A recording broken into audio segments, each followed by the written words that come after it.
This is Matthew from MiniWarGaming, and welcome back to another episode of Tyranid Tactics, or Tactica. We work so you can play Tyranid Tactica! In this video, we're going to be covering the troop choices. We've already talked about the elites and the HQ, which are very important to your army. But of course, a troop choice is the mainstay of any army in the Warhammer 40k universe. And the main reason for that, well, there's two reasons. One, you get 6 of them.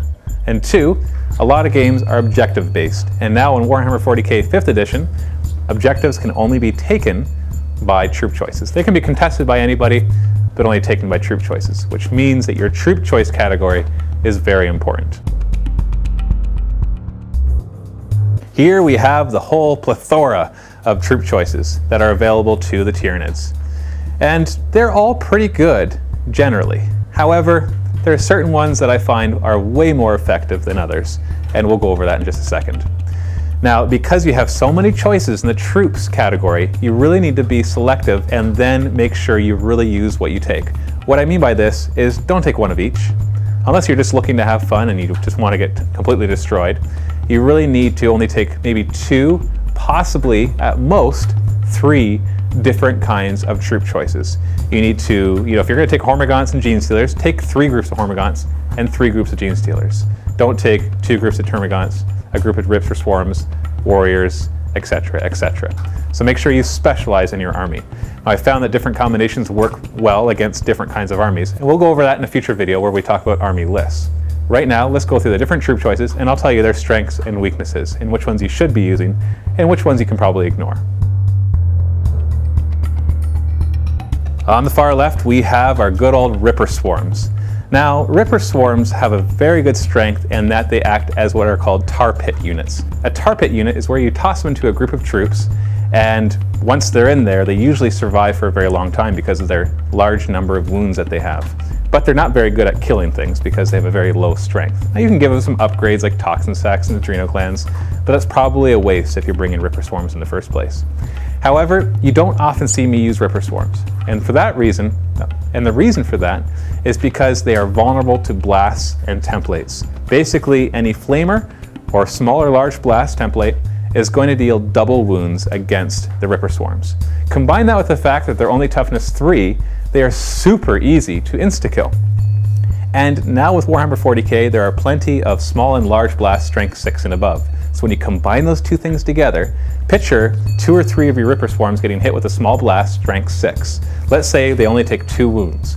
Well, because it's strength 6, it's going to insta-kill 2 of your Ripper Swarms. However, if you really look at the rules, it's going to double the number of wounds that it takes. So instead of taking 2 wounds, it's going to take 4, which of course insta-kill 4 different Ripper Swarms. By the way, if you don't agree with that, post a comment below saying why, because really if you look at the rules, that's how it works. So I tend not to bring Ripper Swarms because template weapons and blast weapons are rampant amongst all of the new Warhammer 40k armies. Moving on, we've got our Warriors. Now, I already talked about these a bit in the HQ video, but I want to reiterate a few things. I don't really like Warriors. And the main reason for that is because in the 5th edition, the Tyranids lost their immunity to instant death, which I don't fully agree with, but, whatever.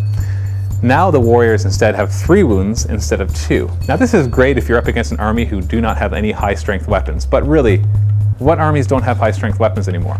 And because the Warriors only have toughness 4, they're most likely going to be up against strength 8 or higher weapons. In fact, you're going to probably be up against several strength 8 or higher weapons.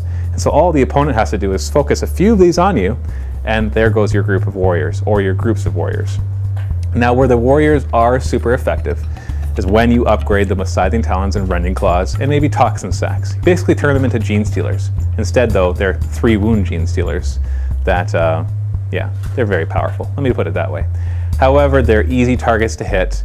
They don't have a very good armor save, but they can often try to get them cover. But still, just find overall, they're not effective for what they're supposed to be doing. And the main reason for that is the not having the immunity to instant death. If they were immune to instant death, it'd be a whole other story. I'd love Warriors. I'd create entire armies of Warriors. My fast attack choices would be Winged Warriors, and my troops would be Warriors, and my HQ would be the Tyranid Prime. But the thing that stops me from doing that is that it's too easy to kill them. So overall, you don't see me use them hardly at all. Moving on, we have the Gene Stealers. The Gene Stealers are the glass hammer of the Tyranid Codex. And the reason I say that, everything in the Tyranid Codex is easy to kill. Gene Stealers are actually a little harder to kill than everything else. So why do I call them the glass hammer? It's because they are more expensive points-wise, so you're going to have fewer of them. But if they can hit pretty much anything else in the Warhammer 40k universe, almost, will die if they get charged by Gene Stealers. Okay, almost anything. Especially if you upgrade the Gene Stealers with Toxin Sacks. Now, Toxin Sacks are an awesome upgrade for Gene Stealers. First off, Toxin Sacks give you poisoned weapons, which basically allows you to wound on 4+ no matter what. Now that's not a big deal because the Gene Stealers are strength 4, so most likely they're wounded on 4+ anyways, because most enemies are toughness 4, maybe toughness 3, and occasionally a higher toughness, but for the most part toughness 4. But where it's really effective is the poison weapons rule. If your strength is equal to or greater than the toughness of the enemy, you not only kill them on 4+, or wound them on 4+, you also get to re-roll failed wounds. Now this is incredibly effective for anybody, but even more so with Gene Stealers because of their rending special rule. The rending special rule, when you roll to wound, if you roll a 6, it ignores armor. And so that's great against feel no pain as well, because anything that ignores armor ignores feel no pain. Now with the Gene Stealers, pretty much anything that's not a 6 is not as effective. And so who cares if you're wounding on a 3+ or a 4+, you want those 6s. And so by being able to re-roll your wounding, any failed 4+, you get to roll again. So all those 1s, 2s, and 3s, you get to roll again. And guess what? That means more 6s. In fact, they rend way more if you give them Toxin Sacks. So Gene Stealers upgraded only with Toxin Sacks are incredibly effective. The other upgrade that you can give them is a Broodlord. That's one of them being basically upgraded to what used to be an HQ choice in the 4th edition, and now it's just an upgrade. The Broodlord is not as strong as he used to be, but he is still very powerful. And if you have the points for him and you're really bringing in a Gene Stealer army, you could use 2 or 3 Broodlords throughout it, or heck, if you have the points for it, every group can have a Broodlord. Overall, Broodlords are very effective, and they're basically just a more beefy Gene Stealer, so there's not much to talk about with them. Moving on, we have our Termagants. The Termagants are probably the most points effective unit in all the Tyranid Codex, and that is because they've been buffed from the 4th edition and their points cost has gone down. They're very effective because they have their 2 attacks, +1 on the charge of course, but they're also effective because they have their Scything Talons, which lets them reroll 1s in their hitting, and then what you do is you give them Toxin Sacks as well. Even though they're only strength 3, they're going to be wounding everything on a 4+. So Space Marines, they normally wound on a 5+, they wound on a 4+. Nurgle Marines, which they normally wound on a 6, they're going to wound on a 4.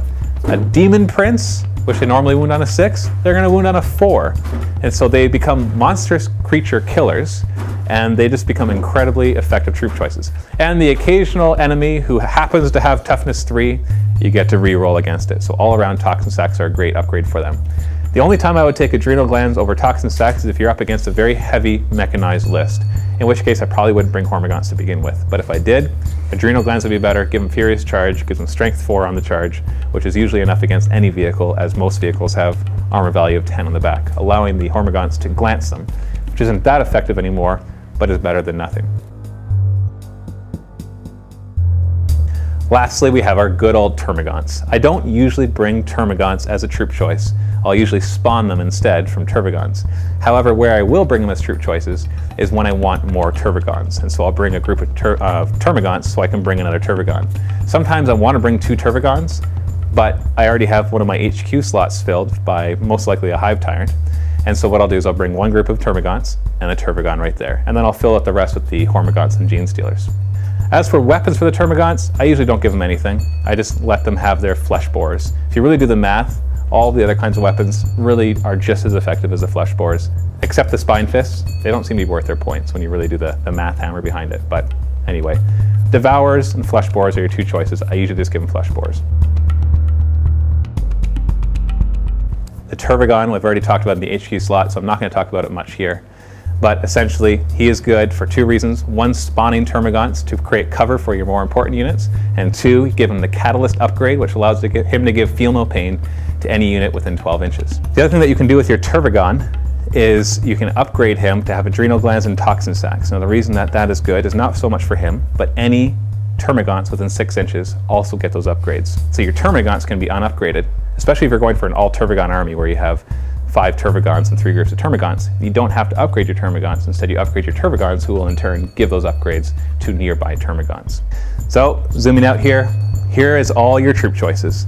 Lots of good choices, but for the most part, what you're going to be using the most are Turbogons, Hormagaunts, and Genestealers.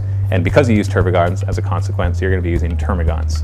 So make sure you collect lots of Termagants so that you can spawn lots and lots of them all over the battlefield. Well, that's it for the troop choices. In the next video, we're going to cover fast attack. It'll be a very fast video because, oh, that's very punny. Anyways, it'll be a very fast video because there aren't very many good fast attack choices, and I barely ever use any of them.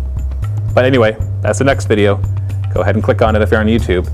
If you are on MiniWarGaming, the link will be below in the playlist or somewhere else. Don't forget to subscribe, and if you like this video, and add it to your favorites, share it on Twitter and Facebook, spread the love. Anyways, this is Matthew from MiniWarGaming. Happy wargaming.